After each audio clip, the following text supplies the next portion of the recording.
पिता अपनी पत्नी की लाश के सर को अपनी गोद में रखे ना जाने किस दुनिया में गुम थे। एक आवाज़ ने उनकी तंद्रा भंग की। वो आवाज़ उनके छोटे बेटे अजय की थी।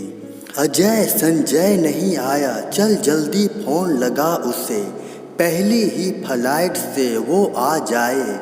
पिता अमरेश जी एक फौजी थे। दोनों बेटे लंदन की बड़ी कंपनी में थे। पिता की जिद देखकर छोटे बेटे के मुंह से निकल पड़ा, पिताजी। भैया ने कहा, तुम चले जाओ, जब पिताजी की मृत्यु होगी तो मैं चला जाऊंगा। यह सुन अमरेश जी खुद पर काबू न रख सके।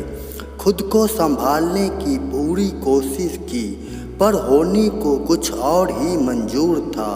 उन्होंने एक पत्र लिखा, प्रिय पुत्रों, मैंने और तुम्हारी माँ ने बड़े ही लाड़ प्यार से तुम दोनों को पाला पोसा।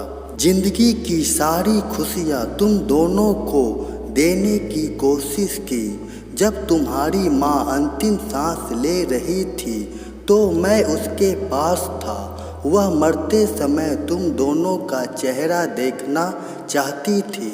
उसकी मौत के बाद तुम लोगों का इंतजार करने के लिए मैं उसके पास था। मेरी मौत के बाद मेरी लाश के पास तुम लोगों का इंतजार करने के लिए कोई भी ना होगा।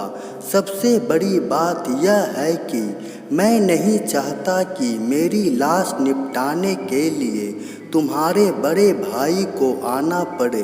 अच्छा यही है कि अपनी माँ के साथ तुम मुझे भी निपटा कर जाओ। मुझे जीने का कोई हक नहीं, क्योंकि जिस समाज ने मुझे जीवन भर सम्मान दिया उस समाज को मैंने असभ्य नागरिक दिए। अच्छा हुआ जो हम विदेश जाकर नहीं बसे, सच्चाई दब जाती। मेरी अंतिम इच्छा है कि घर का सारा पैसा नौकरों में बांटा जाए। मेरी जमा पूंजी वृद्धा आश्रम और सैनिक कल्याण में दिया जाए। कमरे से एक आवाज़ के साथ उस फौजी पिता की लाश बाहर आई।